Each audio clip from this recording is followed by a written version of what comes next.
Luiz Eduardo, sou da programação de estação. Estou aqui em nome da Adriana Hart, que é a diretora-geral da estação. Ela não pôde comparecer, então já tinha marcado uma viagem para fora do Rio de Janeiro. Só que a agenda do Kleber era super complicada, então ele só podia nesse dia, então a gente manteve a data. E como eu disse, para a estação, a história com o Kleber Mendonça, a gente se confunde. Na outra sessão eu contei mesmo uma história. Em final de 2012, a Silvia Cruz da Vitrine nos procurou, que tinha um filme do Kleber para lançar em 4 de janeiro de 2013. Janeiro é um mês complicado, é um mês de férias, é um mês de desenho, filme de Oscar, mas a gente conhecia o projeto, viu o filme e resolveu apostar. Não se arrependeu. Ontem mesmo eu estava falando com a Silvia também está fora do Brasil. O Som Redor foi lançado, foi lançado com 13 cópias, depois aumentou para 20 na segunda semana e foi para 30 salas na segunda, ou seja, todos os circuitos. A estação foi um dos primeiros que achou por aquela data, apesar de parecer uma loucura lançar um filme nacional dia 4 de janeiro, depois do debate aí o Kleber pode falar mais disso. A gente foi o projeto que deu certo. Só na Estação Ipanema, para vocês terem uma ideia, na primeira semana o Som ao Redor fez 2.000 pessoas. Então, a programação do Som ao Redor foi uma das primeiras coisas que eu estava, não entrando na estação, eu estava entrando na programação, e foi um dos maiores acertos que eu tive. Depois a gente programou Aquários, Bacurau, eu tinha programado Crítico, ou seja, a história de estação e do Kleber se confunde. Então eu queria chamar aqui, não atrasar mais a sessão, chamar o Kleber aqui para dar umas palavras com vocês e depois a gente tem a conversa. Tá. Melhor, o Kleber não serve. Tem gente da equipe, né? O Kleber conhece melhor do que eu chamo. O Kleber está aqui? Vamos lá.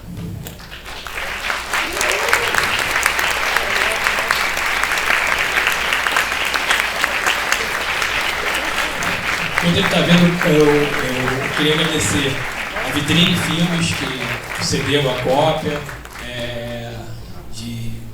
para essa sessão. Não é fácil arrumar uma cópia 35, eles correram atrás da cópia lá em São Paulo, mandaram. Então, sem o trabalho da distribuidora, isso é muito importante. Então, a gente deve sempre valorizar e agradecer a Vitrine e a equipe. Luiz, muito obrigado mais uma vez. Muito obrigado pela presença de vocês. Eu estou aqui com 2 colaboradores importantíssimos nesse filme. A Clara Niarte é a primeira assistente de direção. Clara, na verdade, é responsável por muitos planos que estão no filme que ela insistiu que deveriam ser refeitos. E eu achando que já estavam bom, ela disse, não, acho que era bom fazer mais um. E os que ela sugeriu estão no filme. Isso é impagável e não tem preço quando você trabalha na pressão de fazer um filme como esse em 6 semanas. Esse filme foi feito em 6 semanas, que é meio inacreditável. São muitas cenas e muitos atores. E Clara foi uma grande colaboradora no Som ao Redor. Muito bom ela estar aqui hoje. Clara é carioca. E Ricardo Coutos. Ricardo fez um trabalho final de supervisão da mixagem do filme. E a gente está trabalhando também no Bacurau e no Aquários. E é muito bom que Ricardo está aqui hoje.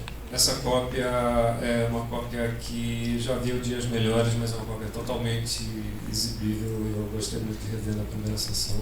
Tem alguns riscos, mas está ótimo. E eu queria, antes de passar rapidamente aqui o microfone, eu queria dizer que o que está acontecendo aqui na estação é muito importante. Eu queria agradecer ao Cavi por essa agitação incrível do trabalho.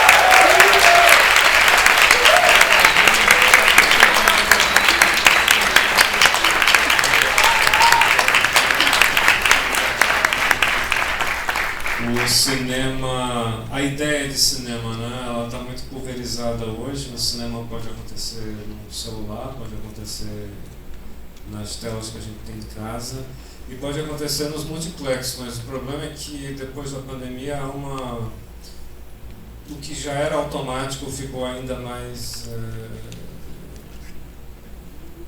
morto, né? Eu acho que a experiência cinematográfica está cada vez mais morta no sentido comercial da coisa, dos cinemas comerciais que são automatizados, né?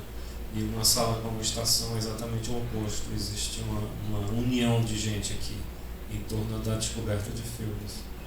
E isso realmente é algo muito especial que precisa ser valorizado sempre. E é por isso também que eu estou aqui hoje.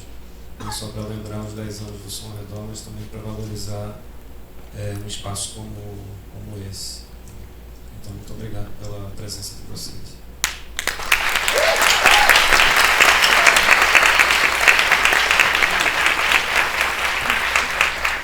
Boa noite a todos. Saudar o incrível, incansável Cavi, realmente, assim, com essa sala cheia. Eu, quando vi anunciado que o filme, entre o momento que eu vi anunciado e o momento que eu pensei em abrir o ingresso.com, já tinha esgotado.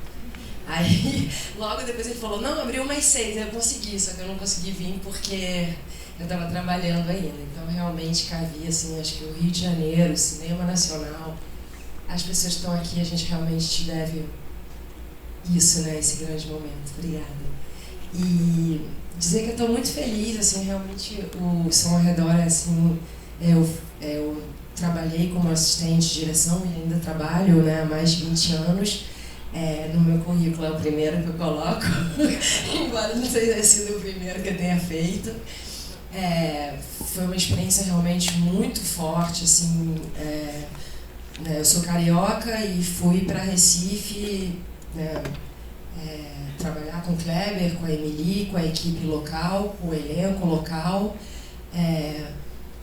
Ainda era uma época que tinha muito menos gente trabalhando, né, em Recife, mesmo em Pernambuco. Hoje em dia, acho que, né, tem todos os profissionais formados, mas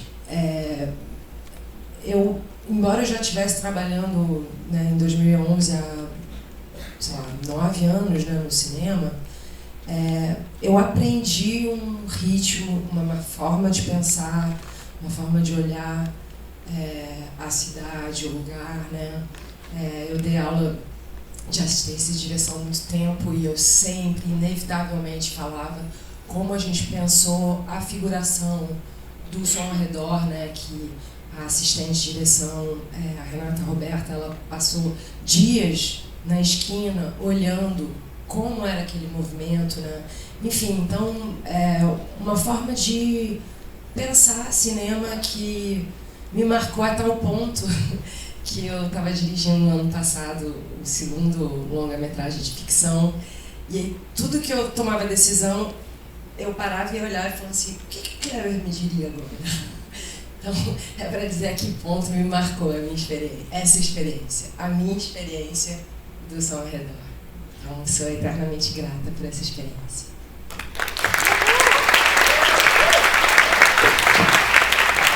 Boa noite, gente. Queria também começar com uma Clara estendendo para o Cavi, assim, um salve, porque que ele vem fazendo há muitos anos pela cultura cinematográfica carioca, assim, junto com a Estação, o Festival do Rio. Eu formei toda a minha cultura cinematográfica no Paysandu, aqui. Me lembro quando minha mãe me levou para ver o filme ali na Prado Júnior, não me lembro o nome do cinema ali. Cinema 1. Eu vi, a Estação faz parte da nossa história, né? E ver um filme que eu tive a oportunidade de trabalhar há 10 anos atrás com o Kleber, primeiro que a gente fez junto, o prazer ter feito o filme com você, o Aquário, o Bacurau, que era depois, é uma sensação incrível. E estou super curioso para ver de novo, como você falou, a Copa 35, né? Vivendo essa digitalização, não ia falar um adjetivo aqui, mas essa digitalização tão brutal da experiência audiovisual, né? Quando tudo quanto é filme é vendo conteúdo, né? Filme é uma coisa, conteúdo é outra, né? Assim, eu estou muito curioso para ver. A gente sempre debate, né? Vamos fazer uma versão em Atmos, vamos remasterizar, e com a tecnologia de hoje em dia, eu estava pensando nesses dias, estou fazendo um filme que se passa inteiramente numa praia, uma coprodução colombiana. E o quanto a gente consegue limpar o som hoje é uma coisa absurda.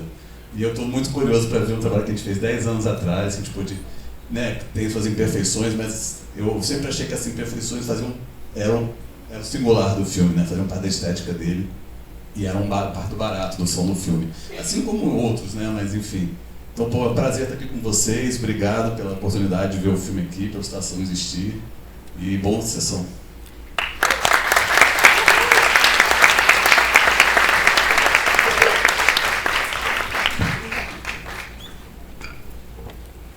Galera, só uma coisa rapidinho. Quem não viu o filme ainda levanta o braço. Quem nunca viu o filme levanta o braço. Aí, Kleber. Metade, mais ou menos. Vou tirar uma foto aqui rapidinho. Levanta o braço aí, todo mundo. Quem quiser. Oi, valeu. Não, vai ter o debate no final da sessão, tá?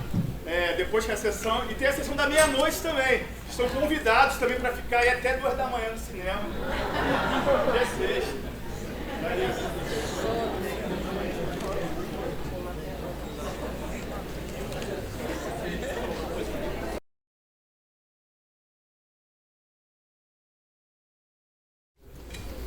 Boa noite, obrigado por vocês terem ficado aí. Queria chamar aqui para a mesa Clara Linharte, Ricardo Kutz,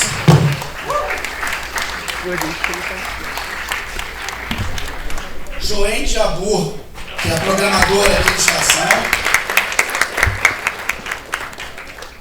Kleber Mendonça Filho.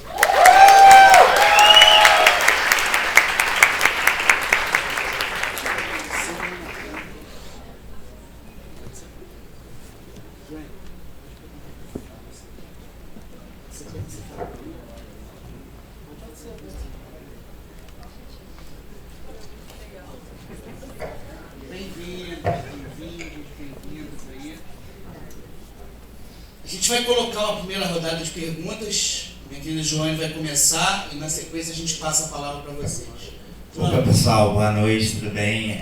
Primeiramente agradecer muito a presença de vocês todos aqui, agradecer muito a presença do Kleber, todo mundo aí. Muito bom, né, poder rever esse filme aí, principalmente do TT5. Eu pessoalmente vi esse filme 10 anos atrás aqui nessa mesma sala, então é emocionante revisitar também. Antes de fazer minha pergunta para o Kleber, né, eu queria lembrar para vocês que vai rolar depois dessa sessão também a sessão do Necromantic nos filmes da meia-noite. Então, para quem gosta de terror aí, fica o convite, oportunidade única de ver esse filme aí, que é uma bela história de amor envolvendo cadáveres. E a pergunta que eu queria fazer para o Kleber justamente envolve também um pouco esse universo do terror, assim, porque o seu arredor, né, eu lembro que na introdução da 6 horas o Kleber escreveu o filme um pouco como documental, né, documentário. E eu acho que o filme, assim como tem de documentário, também tem de filmes de terror, né? E principalmente eu gostaria que você comentasse um pouco, eu acho que uma referência que muitas pessoas comentam, acho que o próprio filme afirma ali, né, do John Carpenter, né? A gente tem homenagem ali no Colégio Senador João Carpinteiro, inclusive se repete depois em Bacurau também. Queria ouvir de você um pouco de onde vem essa influência do John Carpenter, como ela se apresenta no Som ao Redor. Muito obrigado pela pergunta, obrigado por vocês estarem aqui ainda depois do filme de 2 horas e 2 minutos.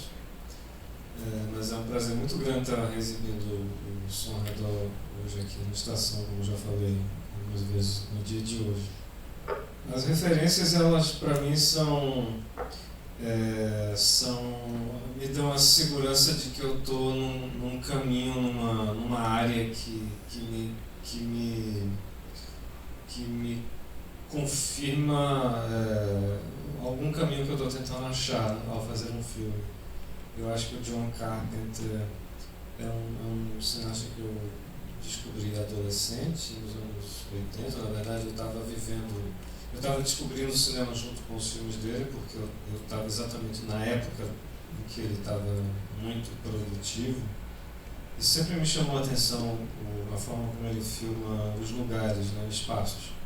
Uma casa, uma sala, um corredor, uma área externa, um estacionamento. E ele geralmente filma com o cinemascope na tela completa, na tela larga.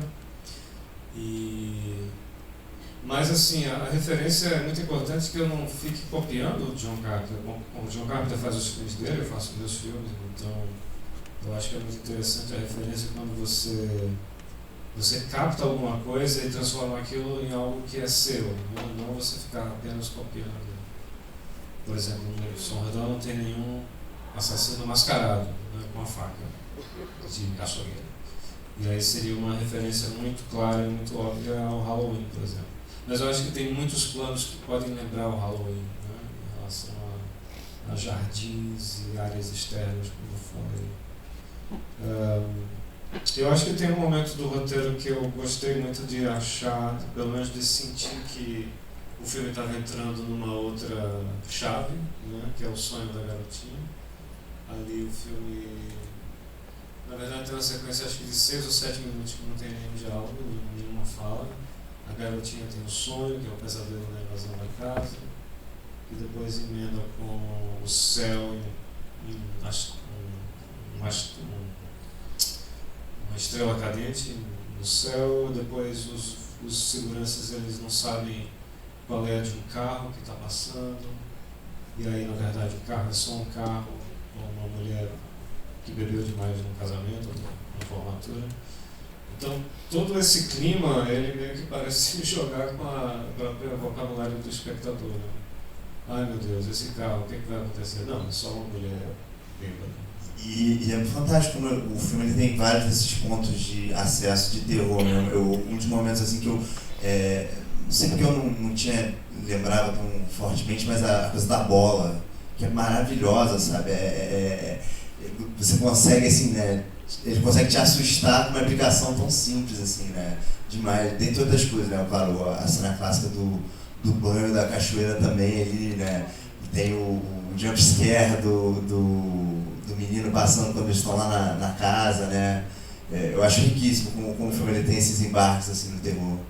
Porque eu acho que também teve um determinado momento do roteiro que eu comecei a entender que tinha uma repetição da ideia de invasão no filme, né? Isso não foi planejado. Eu comecei a ler no roteiro, disse, outra invasão. E aí tem a invasão do pesadelo da garotinha, tem a invasão de Irandir com Kleber, que pegam uma casa que está desocupada e eles vão namorar na casa, e quando eles acham que eles estão sozinhos na casa já tem uma outra invasão, que é o garotinho o garoto está na casa, tem o garoto na árvore, e tem, claro, a invasão da milícia, não milícia, mas Rio de Janeiro. O Rio de Janeiro entrando na sua cabeça. Não é milícia, é um grupo de jovens empreendedores para oferecer o que todo mundo está querendo, que é segurança e paz de espírito. Isso para mim é outra invasão. Kleber, deixa eu te perguntar uma coisa aqui, da ordem da bizarrice. Me desculpe se for bem bizarro. 27/4/84, que é a data do assassinato, curiosamente é a segunda Cinemateca brasileira, é a data do certificado de cabra marcado para morrer. As imagens que abrem o filme, que são aquelas fotos iniciais, elas foram relacionadas ao cabra marcado para morrer no exterior algumas vezes, por algumas críticas, inclusive no New York Times. Eu queria te fazer essa pergunta. Você colocou o Cabra Marcado para Morrer na sua lista para Sights and Sounds, dos maiores filmes da história do cinema. A primeira pergunta mais óbvia é a conexão direta com o Cabra Marcado para Morrer, quanto o filme do Coutinho foi referencial para esse Nordeste que você está tentando construir, e efetivamente, eu acho que isso é uma curiosidade que se renova cada vez que eu encontro esse filme. Eu não sei até que ponto, principalmente partindo do princípio que o seu novo filme é um filme sobre sala de cinema em que você está trabalhando, seu novo filme documental, em que você está pesquisando fotos de arquivo de sala, como é que funcionou a curadoria dessas fotos, desse Nordeste fotográfico? O Som Redor não existiria sem Cabra Marcado para Morrer. O Cabra Marcado, eu falei agora de John Carpenter, é uma maneira de pensar o cinema, né? O filme, o espaço, a imagem. Mas aí tem, por exemplo, Cabra Marcado para Morrer, o filme do Eduardo Coutinho, que talvez para mim seja o maior filme brasileiro. Né? Isso é o que eu acho. Estou dizendo que é. Eu até acho que é, mas é o que eu acho. E é um filme que eu acho que resume toda a lógica do Brasil, toda a história do Brasil, toda a história da opressão do Brasil, a história de violência do Brasil. Então esse filme ele me ensinou a pensar por esse lado, né? Olhar para o nosso país por esse lado. E ele é muito triste, muito bonito também, muito incrível como ele vai revelando cada vez um número cada vez maior de camadas sobre a própria história do nosso país. E claro, do Nordeste, eu sou de Pernambuco e a história do filme se passa em Pernambuco, começa em Pernambuco, vai para Paraíba e é tudo muito próximo para mim, e é muito impactante aquele filme. Eu nunca perco a oportunidade de programar Cabra Marcada para Morrer quando me chamam para fazer uma programação fora do Brasil. Como agora aconteceu em Biarritz em setembro na França. Sempre tem Cabra Marcada para Morrer. Então, as fotos, nenhuma daquelas fotos aparece em Cabra Marcada para Morrer, mas elas são absolutamente do momento histórico de Cabra Marcada para Morrer. As ligas camponesas, início dos anos 60, todas as fotos são do início dos anos 60 e final dos anos 50. E todas na área de Pernambuco. Todas são de Pernambuco, nenhuma tem da Paraíba, inclusive. E eu acho que quando você abre o filme com aquelas fotos, porque tem muitos filmes que usam fotos para abrir o filme, mas usam para colocar crédito, né? Bota direção de arte, não sei o quê. E eu já no roteiro escrevi que as fotos teriam que ter um bom tempo de tela e seria quase como uma exposição fotográfica promovida pelo filme. Né? Você vai ver essas fotos, você vai lembrar dessas fotos. E se tudo der certo, talvez no final do filme você lembre dessas fotos. Porque o filme não tem nada a ver com essas fotos, mas tem tudo a ver com essas fotos. Porque inclusive acho que são 12 fotos estáticas, né, preto e branco, e o filme corta para um movimento de steadicam colorido, não poderia ser mais distinto, né? Então esse contraste colorido urbano e em movimento. Minhas fotos são rurais, preto e branco e estáticas. Então esses jogos de contraste, né, eu acho interessante. Eu acho que quando você vai rever o filme e as fotos aparecem, você já tem a noção do contexto final, que, enfim, é quase um quebra-cabeças completo ali, né? Eu acho que para quem vê pela segunda vez as fotos batem bem, eu acho. Porque você já tem a carga do filme. A carga dos irmãos, por exemplo. Né? Tem a ver com aquilo totalmente. Deixa eu fazer uma triangulação assim, aqui trazendo a tua pergunta, Joane, sobre a influência do Carpenter. Cara, queria que você comentasse um pouquinho. O som é fundamental na sua edição para esse clima de tensão que o filme causa. O que você levou de referência desse próprio universo do terror para essa mixagem de som? Como é que foi esse desenho? Bom, eu humildemente tenho que dizer que eu fiz só a mix final do filme, assim, né? Eu estou acreditado como check mix ali. Eu e o Kleber, a gente passou 4 ou 5 noites na época, né, no estúdio, fazendo o arranjo final, assim, a mix final, né? Tem algumas ideias que eu lembro que são minhas, mas a edição de som foi feita lá no Recife, pelo Kleber, pelo Pablo, o pessoal do Carranco, o Carlinhos, né, o Gera. Então eu não levo o crédito todo sozinho, assim, né? Eu só, digamos assim, fiz uma supervisão geral, final, e um pouco o punch, assim. Eu não lembro da gente falar exatamente, né? A gente estava trabalhando junto muito rápido ali, né? 5 dias para o filme de 2 horas, assim. E eu lembro que eu não tinha assistido o filme, tive a oportunidade de assistir o filme antes. Então a gente foi trabalhando, eu fui conhecendo o filme, e o filme foi... Eu lembro que ele ficou em mim um tempão depois, assim, né? Caramba, então essa coisa de ver depois de novo, agora 10 anos depois, é interessante porque eu faço esses links também. Das fotos, a história da senzala, a história da escravidão no Brasil, a questão de classe, tudo isso.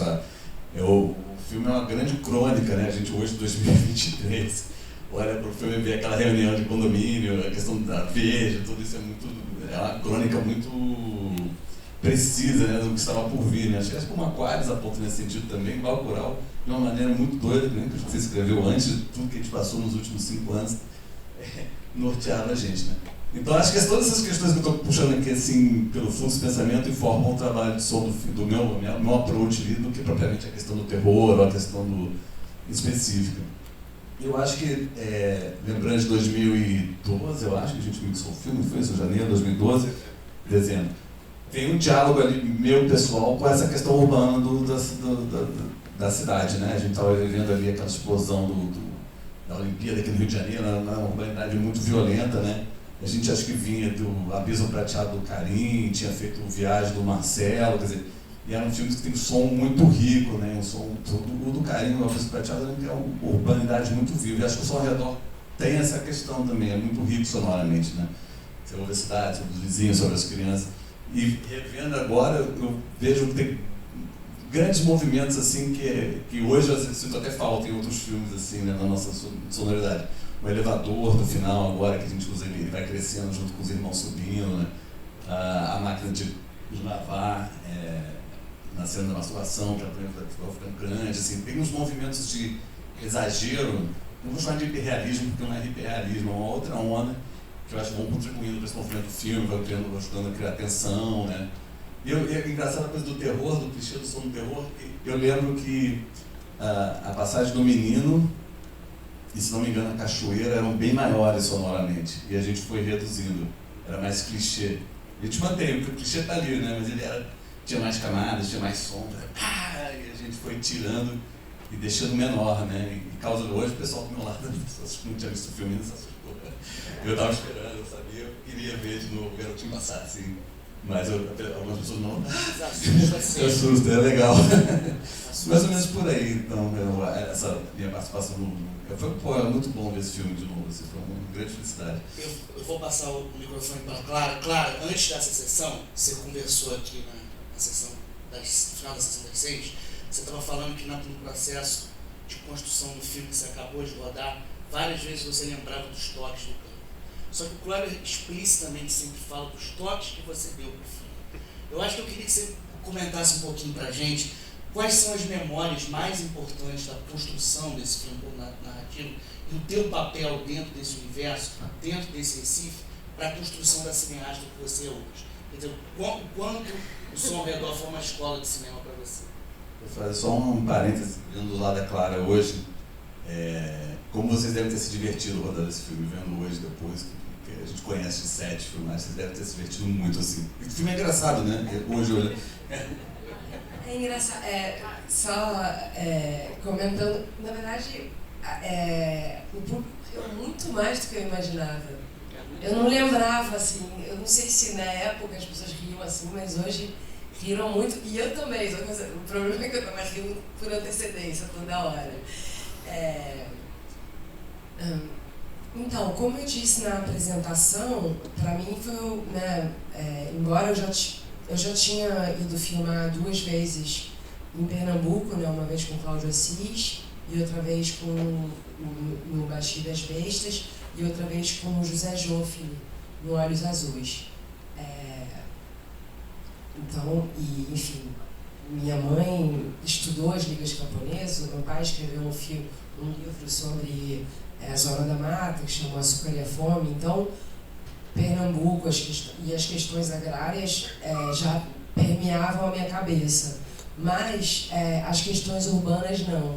E é engraçado porque eu não tenho a cultura do cinema de horror, enfim. Mas quando eu vejo a questão arquitetônica, eu acho incrível, assim, como é uma crônica do aprisionamento das pessoas, né? E engraçado, né, no meu repertório, quando a gente vê os espaços, não é Carpenter em quem eu penso, e sim na questão social brasileira, né, de quantas camadas, né, de grades, por exemplo, tem na casa do São Francisco, né, para se entrar, para se sair. E, enfim, então isso foi sempre o que me marcou muito. Quando eu cheguei lá, né, em Recife para trabalhar, acho que a gente teve quase 2 meses de preparação. Na verdade, o filme ele é muito preparado, né? Muito. Então, acho importante, né, falar da incrível pesquisa de elenco que o Daniel... Desculpa, que deu um branco. Foi. Daniel Aragão fez, deu um branco do sobrenome dele.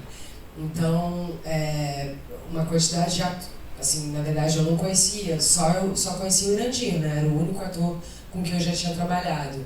E, enfim, eu acho o elenco incrível, né? E acho que tem uma naturalidade e a sonoridade, né? Eu até comentei durante o filme com o Ricardo baixinho, falei, nossa, deve ter sido difícil, porque muitas não articulam muito, né? Mas eu acho isso muito bom, dá uma naturalidade, dá uma sensação de que não tem uma interpretação, né, ali. Então, e aí teve a preparação de elenco da Amanda Gabriel e do Léo Laca. Então, assim, o filme foi muito preparado, né? O Kleber escreveu um roteiro que se passava, né?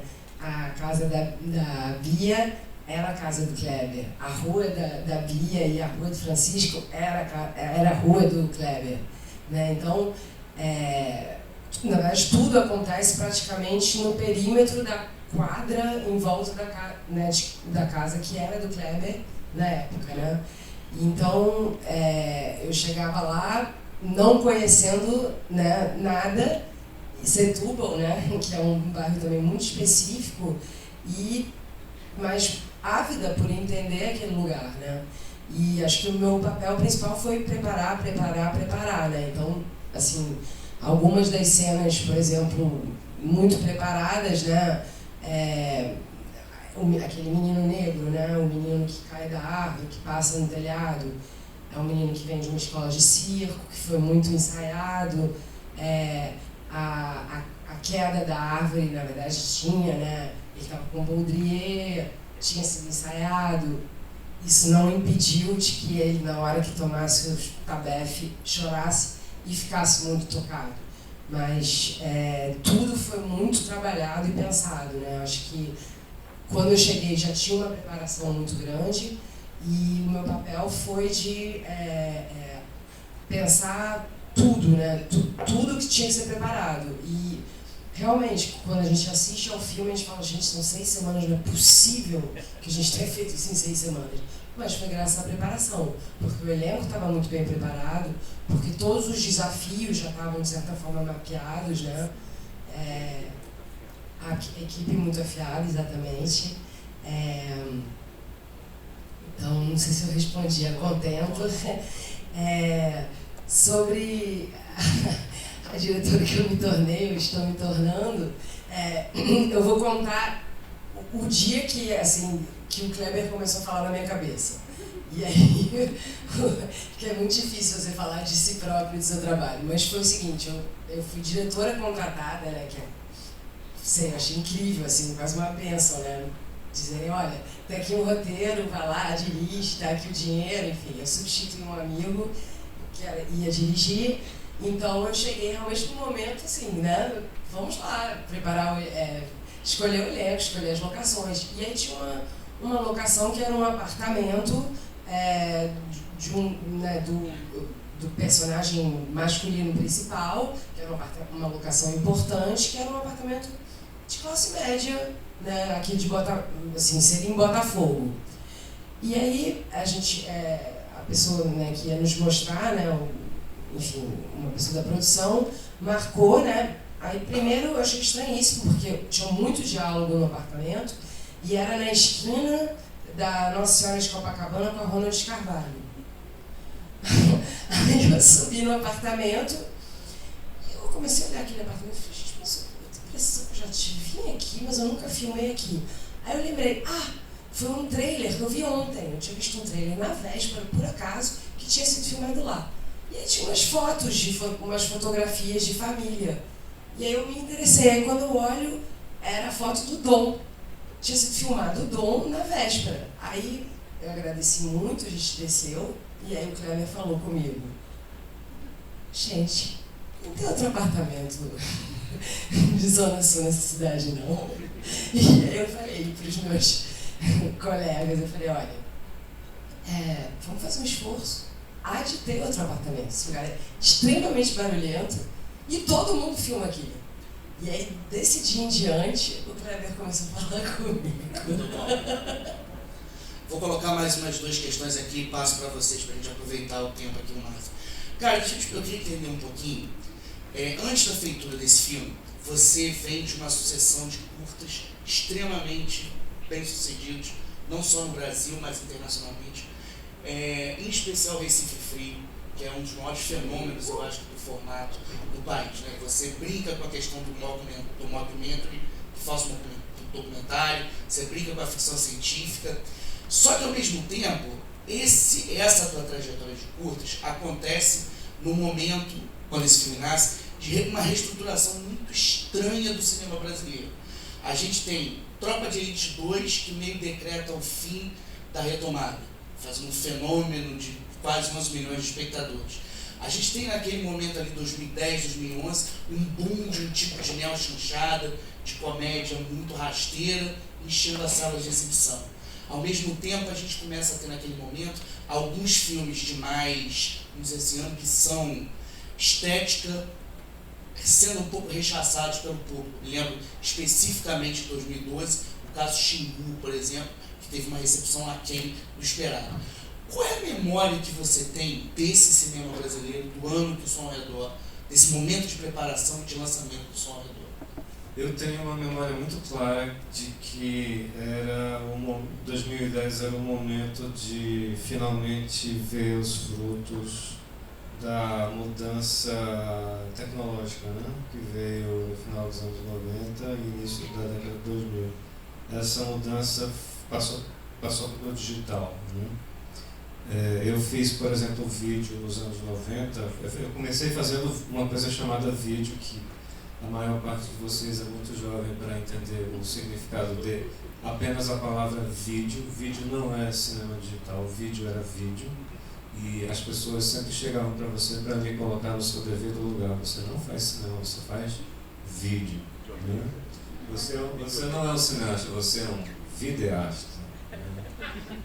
E era uma casta muito definida. Né? Então eu passei anos fazendo vídeo e sendo lembrado de que eu fazia vídeo. Como é que eu era lembrado? Não só alguém chegar e dizer você faz vídeo, mas quando eu chegava no festival de cinema, eu ia para a pousada muito ruim, reservada para o pessoal do vídeo.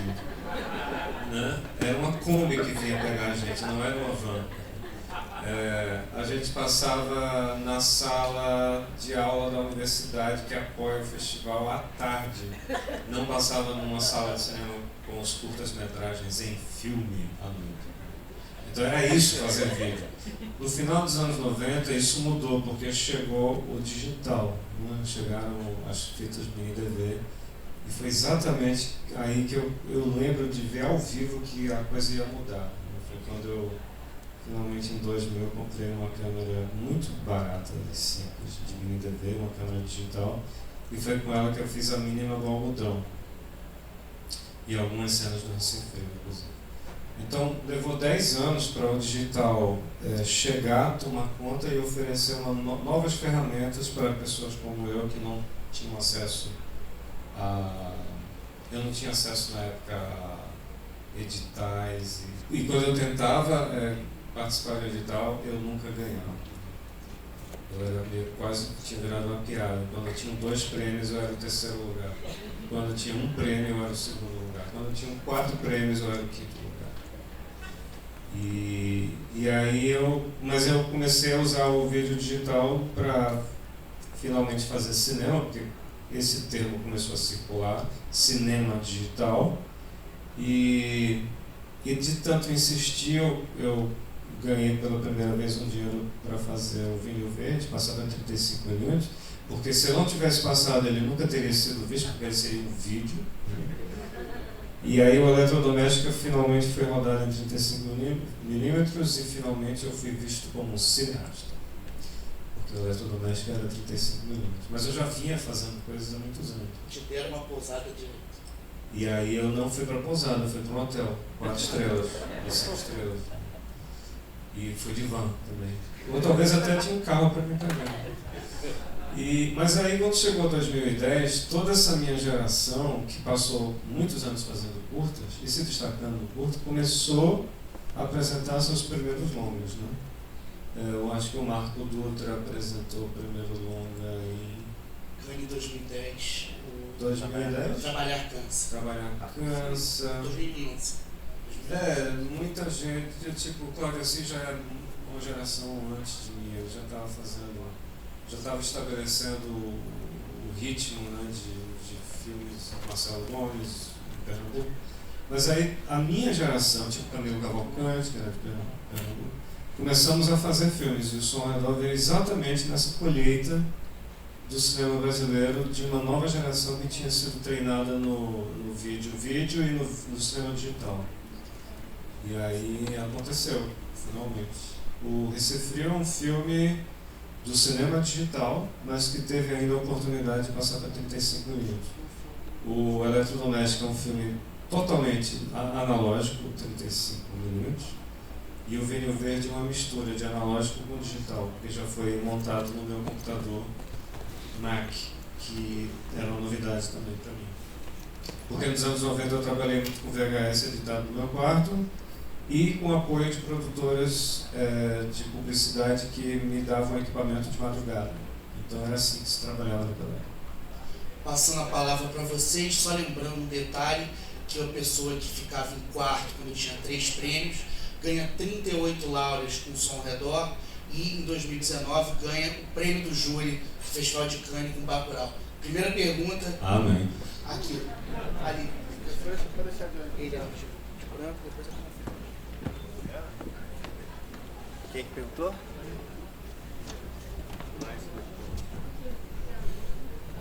Oi, boa noite. Primeiro, honra, e Som ao Redor é um filme maravilhoso.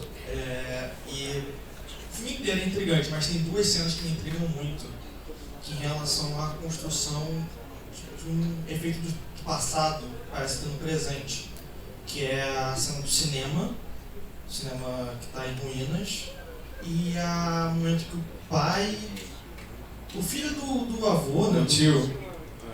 que ele olha pra rua e ele vê uma rua antiga. Essa construção que uma é feita pelo som, outra pela imagem, me intriga muito. Eu queria que você falasse um pouco mais sobre essas 2 cenas, por favor. Obrigado. Eu acho que no cinema você tem como pular de tempo, né? O tempo todo. Basta você cortar, você fazer um corte, né? Você está no passado ou está no futuro.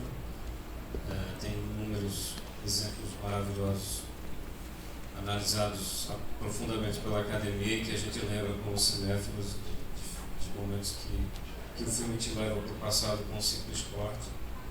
E eu acho que é um pouco isso. O Anko está numa fase da vida que tem ali contada a história de uma história de amor que ele viveu, que encontrou a mulher, que foi visitar um apartamento. Eu acho natural ele sair para levar o gato no veterinário e ter uma visão. Acho que o roteiro diz assim: Anko sai com o gato no veterinário e tem uma visão. A rua está como era no início dos anos 70. E eu gosto de momentos assim. Eu acho que a visita ao cinema, bom, eu tenho uma fascinação, obsessão com a história das salas de cinema, né? Eu acho que a história das salas de cinema fala muito sobre a nossa história pessoal e a nossa história como sociedade. E aquela sala do engenho, ela faz parte do equipamento do engenho, né? Os engenhos de cana, eles eram comunidades mais ou menos completas. A única coisa que faltava era a cidadania, mas é só um detalhe. Mas aí tinha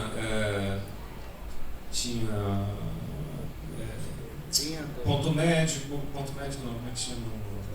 Posto médico, mercadinho, escola, e tinha um cinema. E o cinema da Serra Azul, que é onde a gente filmou, estava lá. E é fascinante aquilo, né?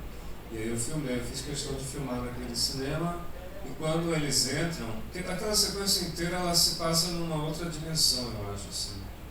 Como se ela tem um pouco de um tom de um sonho, né? Quando eles entram no cinema, eu acho que para mim era muito natural que os sons de filmes fantasmas passassem naquela sequência. Eu gosto da sequência do jeito. E ela filmada também com os ângulos holandeses, assim, meio. Você vê que tem alguma coisa errada, né? meio que leva pro banho na cachoeira, né? Que é outro momento que muita gente lembra. Aqui, ó, pergunta aqui. Boa noite. Boa noite. Tudo bem? Prazer falar com você. Aproveitando que o Rodrigo falou sobre o curta Eletrodoméstica, você, quando você fez o curta, você já tinha, que dá pra ver que a crítica social do filme já estava acesa ali. Você já tinha a ideia do filme, do condomínio, ou você foi evoluindo essa ideia ao longo do tempo? Não, o Eletrodoméstica eu escrevi, na verdade, em 1994, porque em 1991 eu fui pela primeira vez aos Estados Unidos, numa viagem de férias com minha mãe e meu irmão. Eu estava na universidade ainda. E na volta, uma coisa aconteceu que me deixou muito impressionado. No aeroporto de Miami, no voo brasileiro, no voo para embarcar de volta para o Brasil, tinha uma pirâmide enorme de caixas de eletrodomésticos que os brasileiros estavam levando de volta para o Brasil. Como se não existisse nenhum eletrodoméstico no Brasil. Essa coisa que o brasileiro tem de comprar muito no exterior. E foi aí que surgiu a ideia para o eletrodoméstico. E aí, como eu falei que eu ficava sempre em terceiro lugar, ou quarto lugar, ou quinto lugar, o eletrodoméstico passou 9 anos não ganhando nada, até que finalmente ganhou. E aí tinha virado um filme de época, que é um filme feito em 2004 com a decoração de 1994, que faria sentido para a ideia, foi daí que o filme veio. Mas o Eletrodoméstica me mostrou que existia uma maneira interessante de olhar para aquela vizinhança, que era a vizinhança onde eu morava, né? E aí foi aí que o Som ao Redor começou a se desenvolver com mais segurança, digamos. Então, às vezes, você precisa fazer uma coisa, é feito você estar numa área alagada que tem algumas pedras assim, você coloca o pé aqui, aí você coloca o outro pé e vai atravessando, acho que vai te dando segurança, você vai fazendo aos poucos. Então, o Eletrodoméstica não tem nada a ver com o Som ao Redor, exceto a ambientação, a lógica e o prédio, mas a Eletrodoméstica é sobre mecanização quase. O Som ao Redor não é um filme sobre isso, é um filme sobre vida em sociedade, vida numa vizinhança, a vida no Brasil e Pernambuco. Antes de você... Alexandre tem 13 anos, é o nosso mascote. Eu acho incrível você estar aqui, é fantástico. Antes de você perguntar, só um detalhe, que é uma coisa que críticos de cinema colecionam sinopses exóticas. Até o momento, existem 2 realizadores responsáveis pelas sinopses mais exóticas do Brasil, estão aqui hoje. A sinopse do Eletrodoméstica era uma mulher em 220 volts. Essa era a sinopse que a gente recebia no jornal. A mais exótica foi enviada por esta criatura pelo Diário de um Balconista, que era: e este balconista muito louco vai viver loucas aventuras com vocês. Pode fazer. Isso é verdade. Isso foi publicado nos jornais. Pode fazer a tua pergunta. Boa noite, cara. Eu tinha uma pergunta a fazer quanto à edição do filme. Levanta a sua mão aqui. Eu tinha uma pergunta a fazer quanto à edição do filme, porque eu sempre vejo esse filme e no final fico um pouco eletrizado com o corte que você faz e que bem na cena que eles estão conversando, todo alto conversa com o Francisco, e dá a entender que essa cena continua. E depois eu fui dar uma olhada no roteiro e realmente ela tem uma continuação que o final não é aquela explosão da bomba. Eu queria saber, primeiro, se essa cena foi filmada. É uma pergunta de quem já viu esse filme uma ou duas vezes e fiquei pensando. E a segunda pergunta é se quem teve a decisão de cortar, foi você ou foi o João Maria que ali nos créditos, e se esse final do filme foi pensado desde o início ou era outro?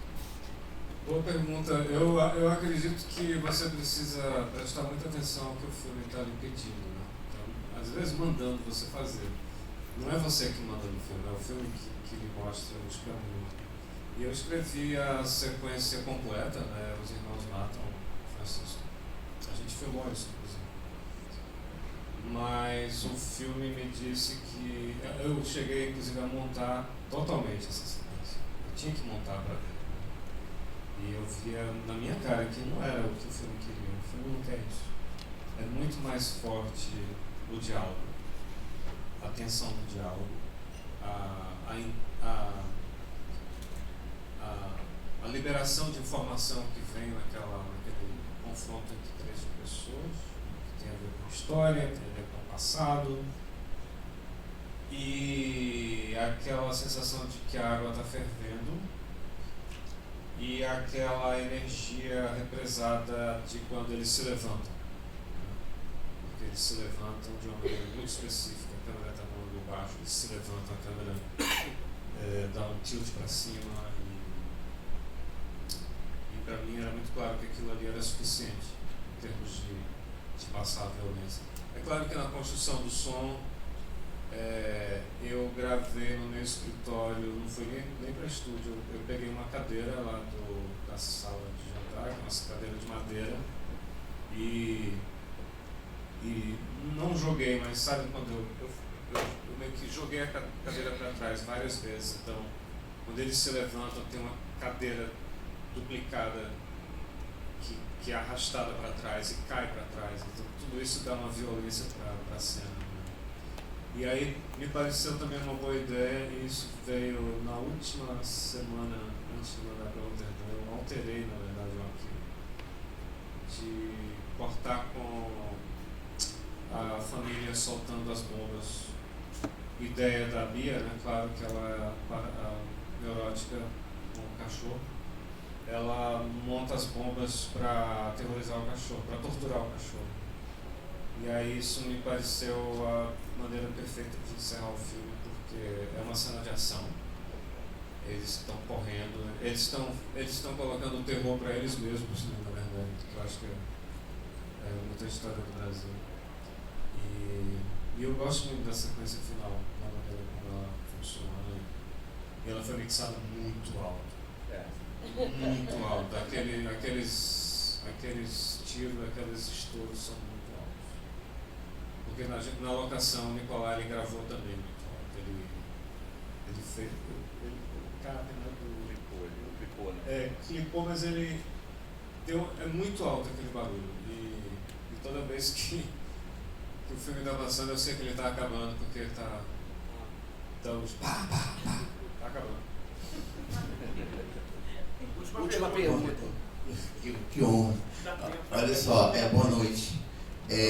Na verdade, muito bom ver esse filme de novo 10 anos depois, né?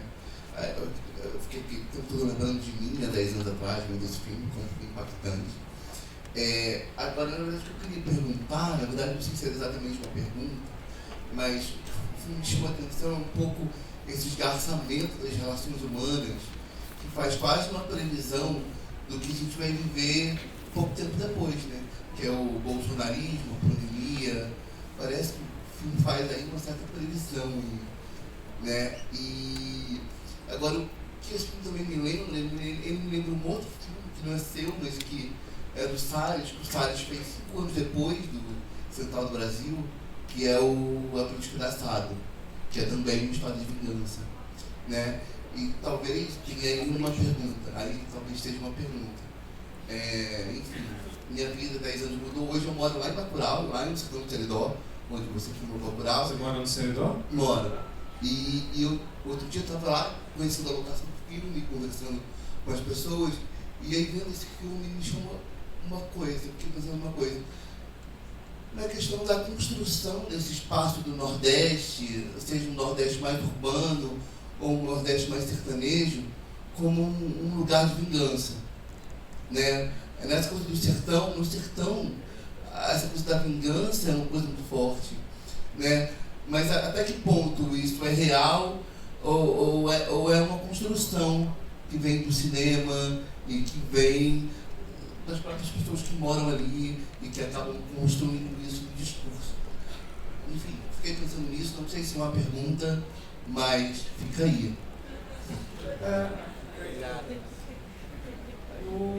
Eu não vejo muita vingança em Bacurau. Eu vejo vingança no Som ao Redor. E mesmo assim o Som ao Redor foi construído como se não fosse um filme de vingança. No final é meio... Ele tira a máscara e eu sou um filme de vingança. Mas o filme não foi construído como um filme de vingança. Bacurau eu acho que é um filme de reação, não de vingança. Na verdade eu tô falando de da mística do sertão. Do Som ao Redor e muito dos filmes do Salles também, do Amigo Despedaçado. Sim. Bacurau, não. Eu acho que o Brasil é um país que tem muito espaço para vingança no Brasil, eu acho. E eu acho que tem pouca vingança no Brasil. Embora seja um país extremamente violento. Então é muito cheio de contradições o Brasil. Ele é muito violento e ao mesmo tempo eu consigo falar em público que não tem vingança suficiente para o grau de violência que o Brasil tem. É muito complexo, mas ela está na literatura, ela está no cinema também. Ela está nas histórias que a gente ouve. Né? Eu acho que o Brasil ele é esse poço sem fundo de história, de contradição. E isso precisa, eu acho, estar nos nossos filmes. Eu acho que o Aquários e Bacurau não são filmes sobre vingança, são filmes sobre reações. O Som ao Redor é um filme sobre vingança e que vem muito do que eu aprendi vendo... Bom, minha mãe era historiadora, eu aprendi muita coisa com ela, mas o Coutinho, no termos de cinema brasileiro, o Cabra Marcado para Morrer, me ensinou muita coisa sobre repressão, e sobre opressão, e sobre como... Não é que Elizabeth Teixeira ensina ninguém a lidar com a violência, ela não ensina nada, mas ela termina ensinando pela mulher incrível que ela é. Enfim, são muitas maneiras de você entender esse tema que você está trazendo aqui. Para a gente encerrar aqui, que vai ter a nova sessão, quando você trouxe essa coisa da vingança, historicamente, com raríssimas exceções no cinema, vingança, não só no cinema, mas na literatura, se você pensar no Conde de Monte Cristo, a ideia de vingança é associada à ideia do herói. Tem um poeta, o herói faz uma vingança, se heroiciza quando ele se vinga do mal. Tem um poeta nordestino, eu tenho quase certeza que é teu conterrâneo, pernambucano, que ficou muito mais famoso pela música do que pela poesia publicada, um poeta chamado Arnô Rodrigues, que compôs um disco chamado Baiano e os Novos Caetanos, junto com Chico Anísio, o cearense, em que numa música chamada Urubu tá com raiva do boi, ele cria um verso assim: o herói é um cabra que não teve tempo de correr. Existe heroísmo no Nordeste que você filma? Alguém corre? Bacurau é um filme de reação. Eu acho que o heroísmo ele vem muito da... Às vezes você entender o que está acontecendo já é um ato de heroísmo, né? Porque se você está num sistema que está sempre tentando lhe cegar, eu acho que você está entendendo e está ligado no que está acontecendo. Eu acho que muitos personagens meus, eles se revelam muito cientes do que está acontecendo, né? Acho que Clara está muito ciente do que está acontecendo, o Irandir nesse filme está muito ciente do que está acontecendo, Bacurau inteiro como comunidade está ciente do que está acontecendo. Então acho que isso já é um ato de heroísmo. Acho que a partir daí você constrói os atos de heroísmo que são mais cinematografáveis, né? Que é a cena de ação, a cena de violência, a cena de reação. Mas em primeiro lugar você precisa ter a consciência do que está acontecendo. Acho que isso já é um ato de heroísmo. Dito isso, com a consciência da nossa cidadania, para falar a palavra que você trouxe, queria pedir aplausos aqui para Clara Lima.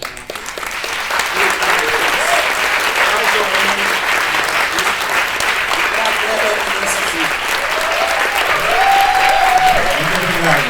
Muito obrigado.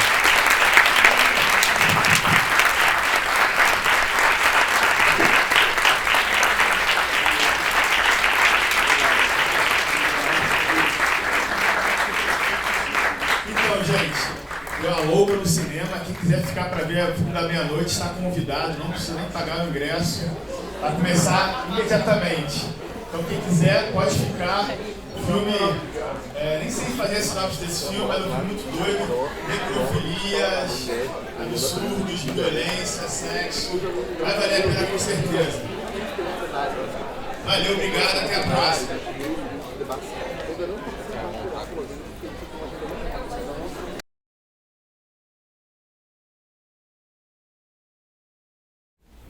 Boa noite. A gente vai fazer uma conversa, tem que fazer uma conversa mais rápida, tem uma outra sessão para começar, tentar concentrar ao máximo aqui, só pedir desculpa para vocês não poderem abrir para o público, mas enfim, no final eu saio com o Kleber, se lá fora quem quiser dar um alô, aí a gente acompanha a gente lá. Antes de mais nada, bem-vindo, bom te ver no Rio de Janeiro. Muito obrigado. Cara, eu me lembro que quando o Som ao Redor foi exibido no Odeon, no Festival do Rio de 2012, quando ele venceu, no final eu te abordei, a gente já tinha conversado sobre o filme Gramado, e você usou uma palavra que eu nunca esqueci. Você falou assim, engraçado, eu escuto as pessoas dizendo que esse filme é divertido e acho isso bom, mas acho estranho. O que há de mais divertido para você no Som ao Redor e o que há de mais divertido para você rever o Som ao Redor? Bom, a sensação que eu tive talvez naquela sessão, não significa que ele seja divertido,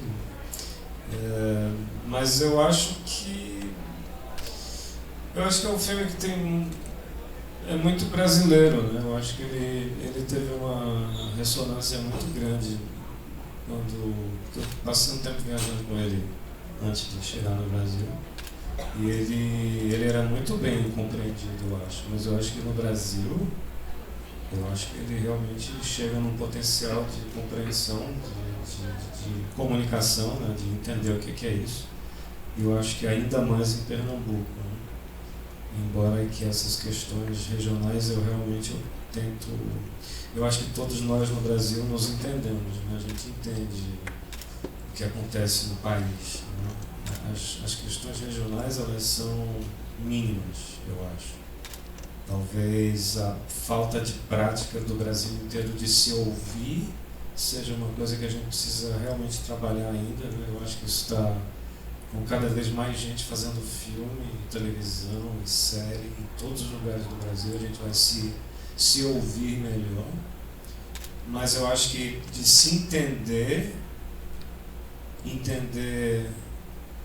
por que as coisas funcionam da maneira que elas funcionam no Brasil, que tem uma carga muito forte de história, né, de escravidão, de racismo, de desigualdade, de separação. O filme é muito sobre separações físicas. Então, eu acho que tudo isso é muito bem compreendido no Brasil. E eu acho que há um certo prazer, para responder a sua pergunta, que eu percebo nesse filme e na carreira do filme no Brasil, um certo prazer de um certo público identificar e dizer isso é bem parecido com o que eu vejo. Existe um prazer da decodificação, né, da tradução. Talvez seja isso que eu falei na época, mas faz muito tempo.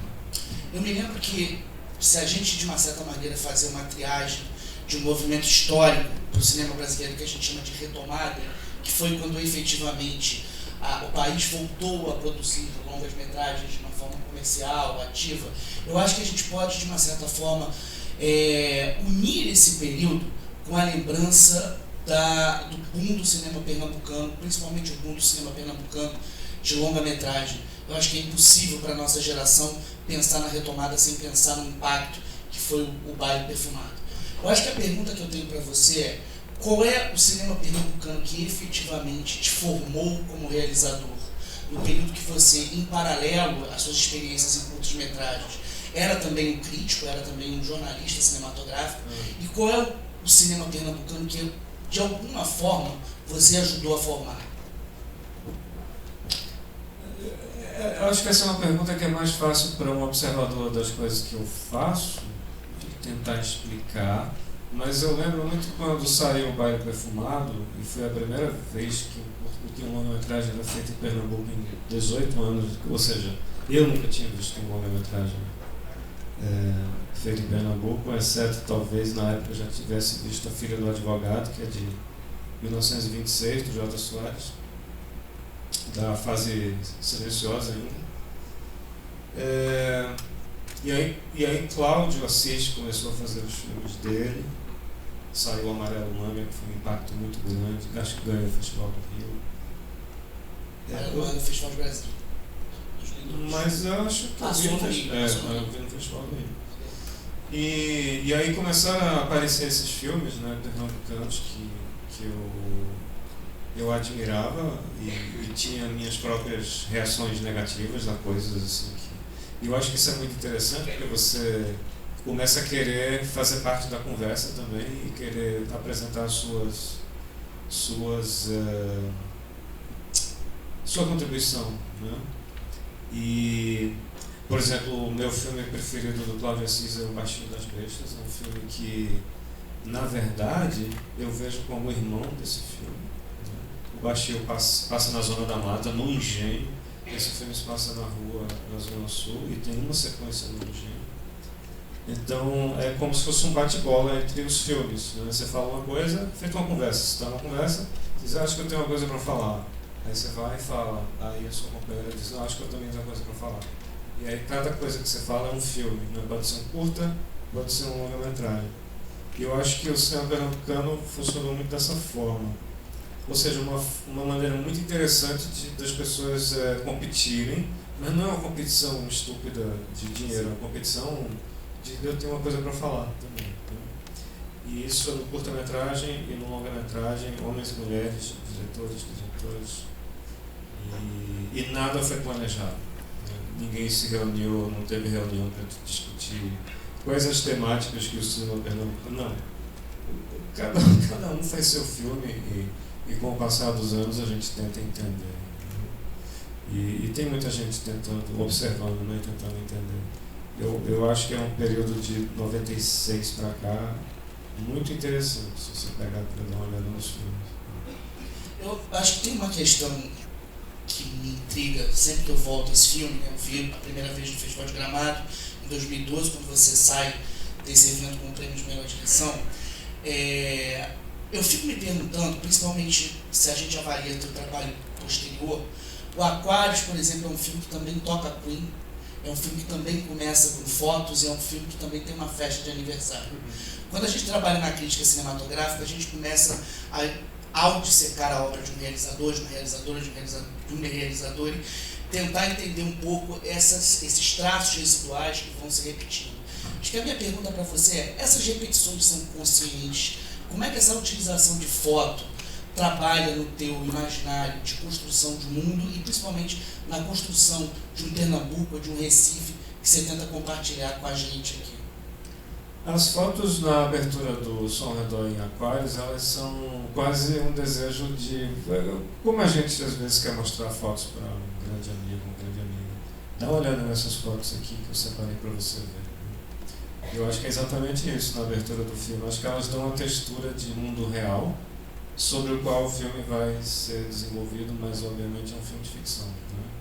Mas uma coisa muito curiosa é que essa sequência final da festa de aniversário da garota, que está fazendo 13 anos, é na verdade a festa de aniversário da abertura de Aquários.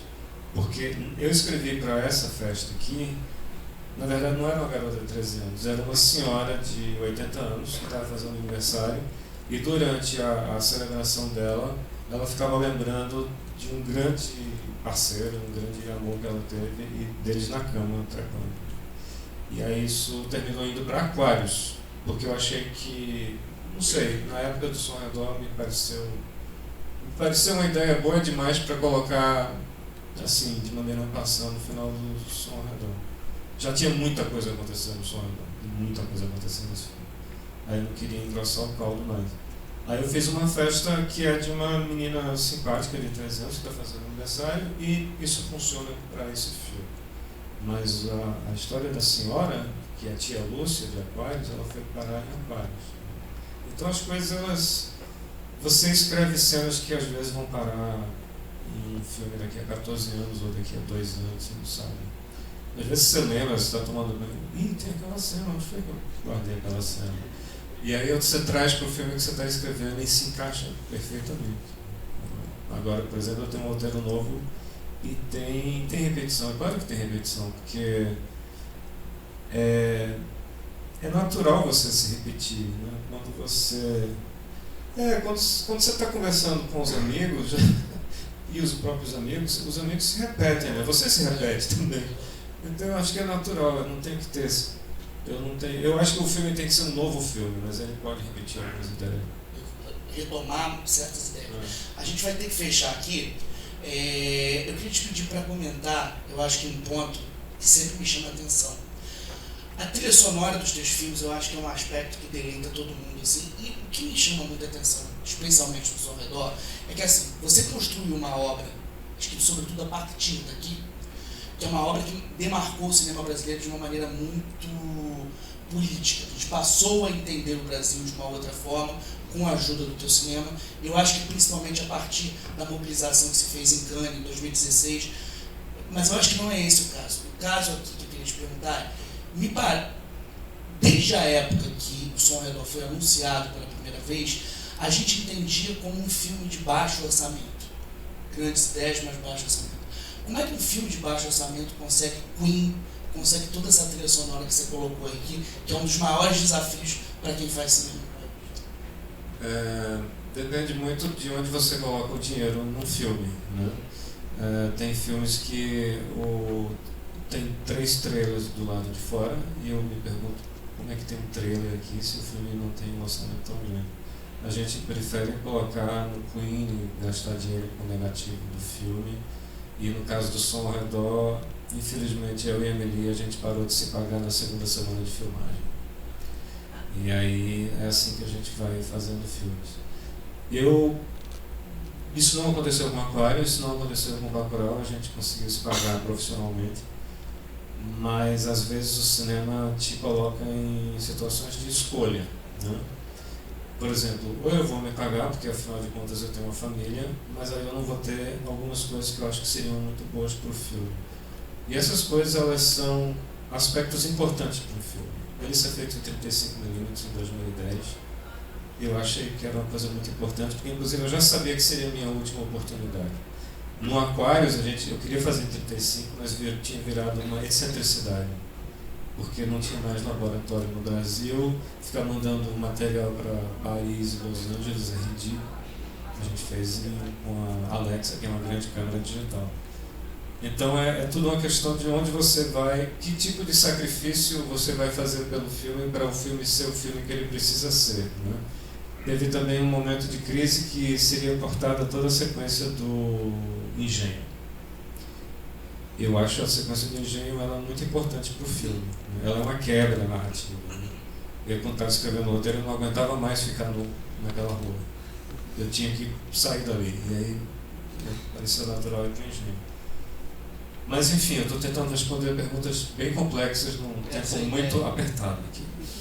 A gente vai retomar essa conversa no final. Queria agradecer a todo mundo aqui que a gente vai ter que interromper. Posso ter uma foto de vocês?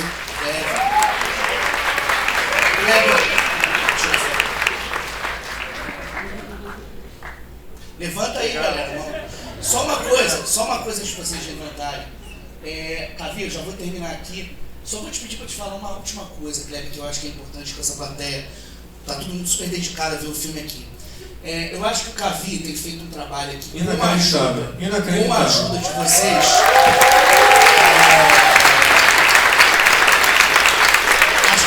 Acho que é importante que seja dito. Desde, se não me engano, foi a primeira sessão em 35 filmada no Satã aqui. Tem muitos rostos que estão nessa plateia que estão sempre no 35.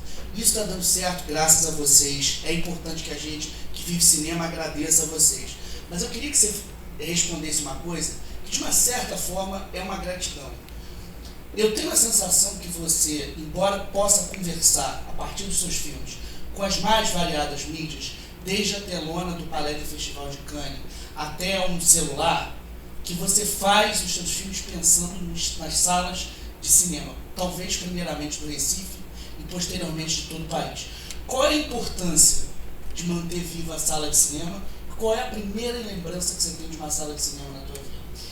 Essa sala aqui, a Estação Botafogo 1, e o que está acontecendo hoje aqui, o que tem acontecido através do trabalho dessa equipe incrível do Cavi, não é só a descoberta de filmes, que já é uma grande coisa. Você pode descobrir um filme no telefone. Você pode.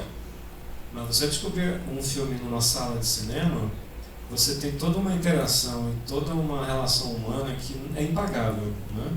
Você pode ficar no seu quarto ou na sua sala vendo um filme, em qualquer tela, mas isso aqui é impagável, né?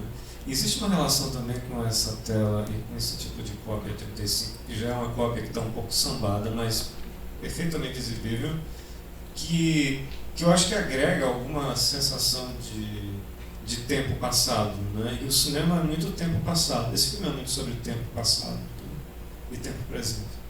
Então, essa experiência que vocês estão tendo aqui no Rio com esse projeto aqui no Estação, ele é muito valioso. E olha que eu viajo muitas cidades no mundo afora e no Brasil, e são poucas as que têm essa energia que tem aqui, né? Então isso aqui precisa ser muito valorizado. E é por isso que eu estou aqui também, para valorizar.